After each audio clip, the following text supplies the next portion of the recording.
দর্শক, আজকে সকালে এই খবরটা করেছিলাম। বিহার ও অসমে মামলা প্রত্যাহার, কিন্তু শুভেন্দু কি করবেন? নিচে লেখা, শুভেন্দু সরকারও কি মামলা প্রত্যাহার করছে, সূত্র কি বলছে শুনুন বলে আমি কিন্তু ওখানে একটা ইঙ্গিত দিয়েছিলাম। তো যেটা দেখছি সেটাই হয়েছে। এই হচ্ছে আপডেট।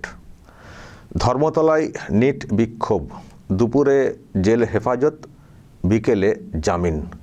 কেন্দ্র ককরোচ সমঝোতা মেনে বিহার অসমের পথেই এ রাজ্য।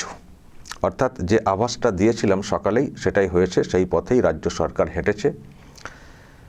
মামলা রেখে আটকে রাখার যে বিষয়টা সেটা করেনি। আর ইতিমধ্যে সুপ্রিম কোর্টে একটা বিষয় হয়েছে, সেখানেও তো মামলা হচ্ছে। সুপ্রিম কোর্টও বলেছে যে যাদেরকে ধরা হয়েছে, যদি তাদের কারো বিরুদ্ধে আগে থেকে অন্য কোনো মামলা বা ক্রিমিনাল ব্যাকগ্রাউন্ড যদি না থাকে তাহলে তাদেরকে ছাড়তে হবে। তো সেটাও এসেছে। তো আজকে যখন প্রথমে হিয়ারিং হয়েছিল তখন আসলে দেখুন দুটো বিষয় এখানে হয়েছে। পুলিশ সুমোটো কিছু কেস করেছে, আর কিছু কেস মানে পাবলিক করেছেন। পাবলিক বলতে সাংবাদিকরা করেছেন, যেহেতু তারা আক্রান্ত হয়েছেন।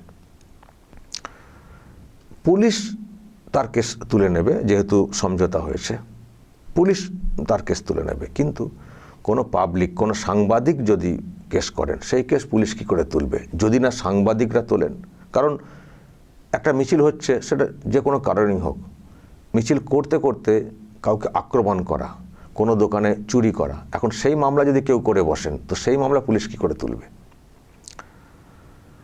তো রাজ্য সরকার যেটা করবে সেটা হচ্ছে তাদের তরফ থেকে যে কেসটা করা হয়েছিল সুমোটো, আমি যেটা খবর পাচ্ছিলাম যে দুটো কেস সুমোটো হয়েছে, বাকি 5টা না 6টা পাবলিক করেছেন, মানে ওই সাংবাদিকরা বা অন্যরা। তো সাংবাদিকদের কেস রাজ্য সরকার কোনো দায়িত্ব নেবে না যদি না সাংবাদিকরা তোলেন। তো যেটা হয়েছে এখন, যেটা মানে ধরা ইত্যাদি হচ্ছিল, সেটা হচ্ছে সাংবাদিক আক্রমণ যে বিষয়টা, সেটার বিষয় মামলা মানে চলছিল। এখনও ওগুলো ট্যাগ করা হয়নি, সুমোটো কেস বা ইত্যাদি।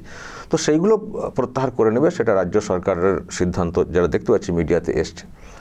কিন্তু সাংবাদিকদের উপরে আক্রমণের যে মামলা, সেটারও নানান যেসব মামলা হয়েছে সেসব ক্ষেত্রেও নাকি সুপ্রিম কোর্ট বলেছে যে আটকে রাখা যাবে না। যেটা পরে আবার প্রথম দিকে দুপুরে একবার হিয়ারিং হয়েছিল, হয়ে 2 দিনের জেল কাস্টডি করে দেওয়া হয়েছিল, মানে ওই সাংবাদিক হামলা, সাংবাদিকদের উপরে আক্রমণের যে বিষয়টা, মানে পুলিশের ওটা না।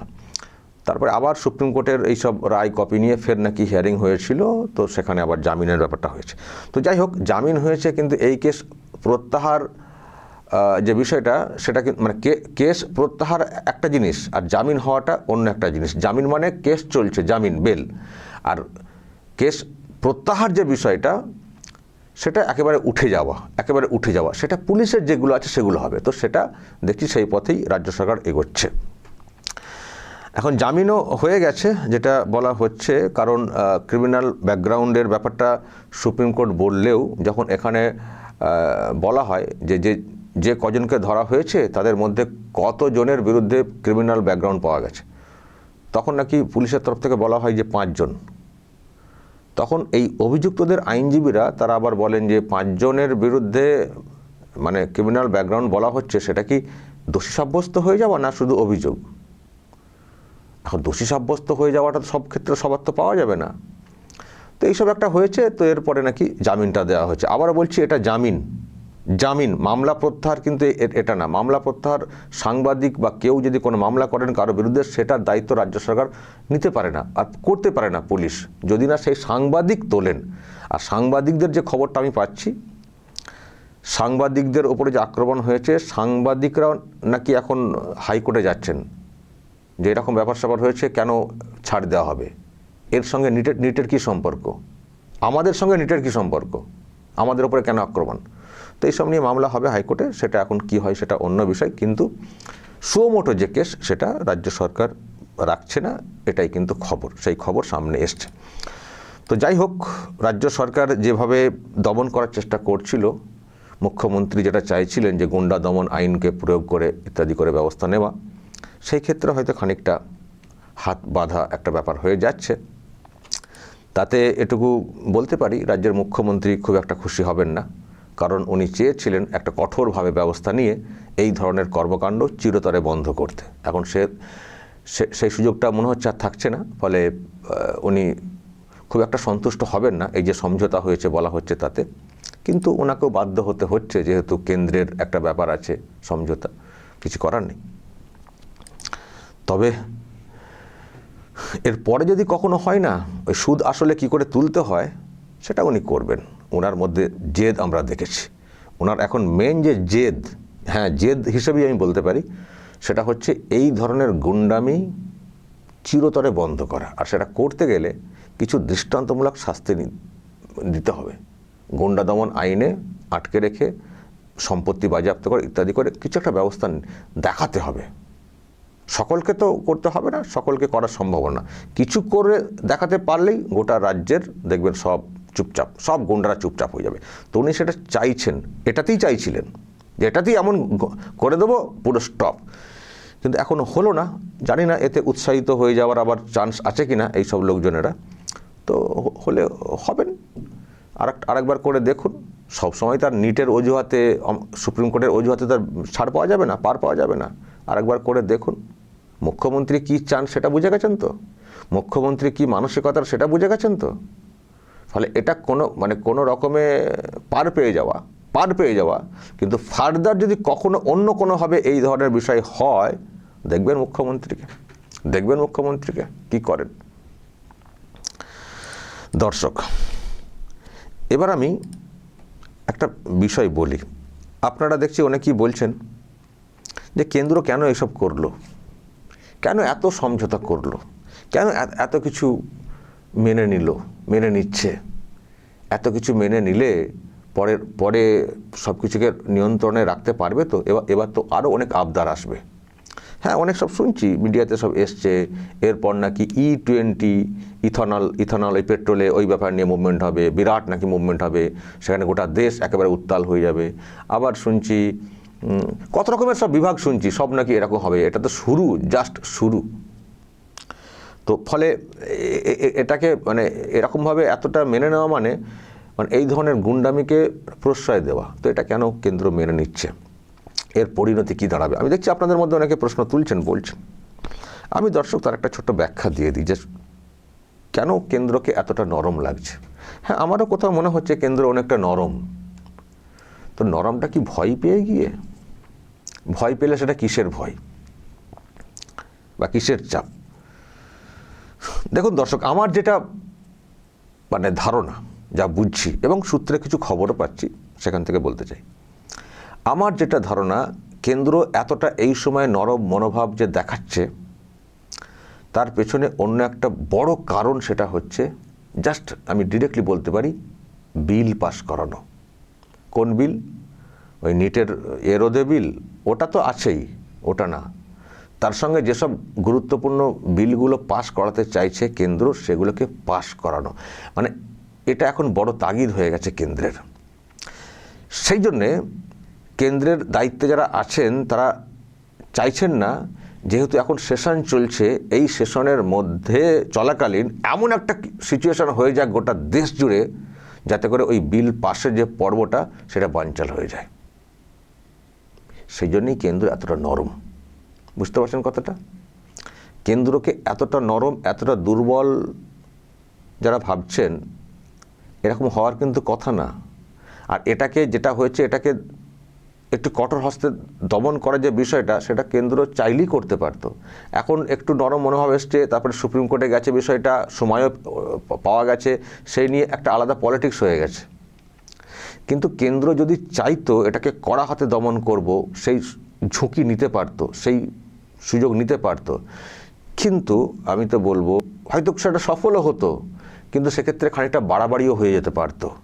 কিন্তু এই মুহূর্তে সেই বাড়াবাড়ির যে ঝুঁকিটা, সেটা কেন্দ্র জাস্ট নিতে চায়নি। নাও হতে পারতো বাড়াবাড়ি, কিন্তু একটা ঝুঁকি তো ছিল। যেহেতু একটা নানান সব অংশ লেগে পড়েছে, দেশ বিরোধী শক্তি লেগে পড়েছে, একটা এই সময় অন্য রকমের সিচুয়েশন একটা তৈরি করতে পারতো তো। আমার কাছে যেটা খবর, সেই জন্যেই কেন্দ্র ঝুঁকিটা নিল না, কারণ তাদের কাছে এখন প্রাইম যে লক্ষ্যটা সেটা হচ্ছে ওই পেন্ডিং বিলগুলো পাস করানো, যার একটা সুন্দর পরিবেশ তৈরি হয়ে গেছে, যার একটা অঙ্ক মেলার মতো জায়গাতে চলে এসছে। এই অঙ্ক মেলানো এমনিতেই কঠিন ছিল, কারণ তাদের যা সংখ্যা তাতে সরকার গঠন হয়, কিন্তু বিল পাস করাতে গেলে 2/3 সদস্যের সমর্থন প্রয়োজন হয় প্রদত্ত ভোটের। ফলে এখন এমন একটা পরিবেশ তৈরি হয়ে রয়েছে, সেই সংখ্যাটা মিলতে চলেছে। ফলে সেটা যাতে কোনো রকমের বানচাল না হয়ে যায়, এই রকম মৌকা হয়তো আর সব সময় আসবে না, সেই জন্য এটাতে কোনো জোর জবরদস্তি বা কোনো ঝুঁকি নিতে চায়নি। একজন মন্ত্রীকে পদত্যাগ করানো বা কিছু দাবি মেনে নেওয়া, চলো খেল তো আমরা দেখাবো, আগে বিলটা পাস করিয়ে নিই। এই জন্যে দর্শক, নতুন করে যাতে কোনো ঝঞ্ঝট, কোনো ঝামেলা গোটা দেশ জুড়ে না হয়, বা এই ইস্যুকে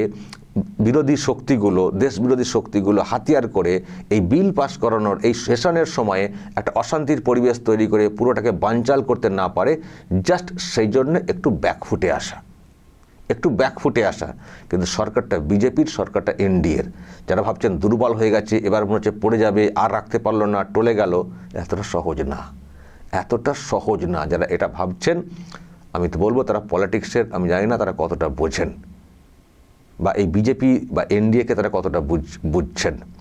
এখনও ভারতবর্ষে সেরকম কোনো শক্তি, সংগঠন আমার চোখে ঠেকছে না, যারা কেন্দ্রকে টলিয়ে দিয়ে বা সরকারের পতন ঘটিয়ে দিয়ে তারা ক্ষমতায় বসতে পারে। এখনও সেরকম দেখছি না।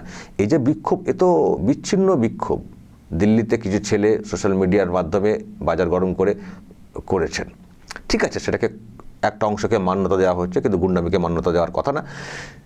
কিন্তু তবুও যেন কোথাও একটা রাখ ছাড়ো, ওকে দেখে নিচ্ছি, চলো ঠিক আছে মেনে নিচ্ছি, এবার এই টাইপের মনোভাব দেখতে পাচ্ছি কেন্দ্রের মধ্যে। এর একটাই কারণ, পরিষ্কার বুঝে নেবেন, শুধুমাত্র বিলগুলো পাস করানোর আগে বিরাট কিছু ঘটে গিয়ে সব বানচাল হয়ে যাক, এই ঝুঁকি কেন্দ্রীয় সরকার নিতে চাইছে না। সেই জন্যে ভাববেন না বিরাট নড়ে গেছে, বিরাট ভয় পেয়ে গেছে, বিরাট দুর্বল, এরপর সব আর একবার করুন না। শুধু সেশনটা পার হতে দিন। আমি আপনাদেরকে বলে দিচ্ছি, লিখে রাখুন, শুধু এই অধিবেশনটা, যেটা বাদল অধিবেশন যেটা চলছে, এটাকে জাস্ট পার হতে দিন, বিলগুলোকে জাস্ট পাস হতে দিন। তারপর একটা বিক্ষোভ ওই রকম করতে নামুন। বিক্ষোভে নামবেন কি, তার আগেই কিভাবে এটাকে সাল্টে দেওয়া যায়, দেখবেন সরকারের ভূমিকা। আসলে এরা না অনেক প্ল্যান করে চলে। বাকিরা না ওই পুঁটি মাছের মতো তত্তর করে লাফায় অল্প জলেতে, ভাবে বিরাট কিছু করে ফেলেছে, একটা বিক্ষোভ দেখি, একটা যন্তর মন্তরে হই করে বিরাট কিছু করে ফেলেছে।